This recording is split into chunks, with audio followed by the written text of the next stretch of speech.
I just want to discuss how the history of the entry of women in politics, and has that progress, the entry for female politician, has it always seen linear progressions, or did the judiciary or did the lawmaking bodies sometimes had to intervene through constitutional amendments to ensure that women had claim and access to decision-making bodies? So the most important constitutional amendment for women in the United States really came around the time of World War I, and that was where women got the right to vote.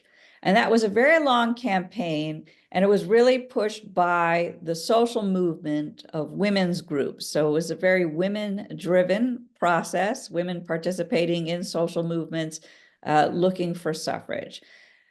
Many women got the right to vote originally by state. So you might get the right to vote in a school board, or you get the right to vote in a particular state. Wyoming, which is in the West, is our first state that gave women the right to vote. But we did not have a national right to vote until around the time of World War I. And part of the push for that was the idea that women were contributing to the war, and the United States was a democracy, and it doesn't look very democratic if you don't allow half your population to vote in national presidential elections. So our president at the time, Woodrow Wilson, was finally persuaded to support the amendment.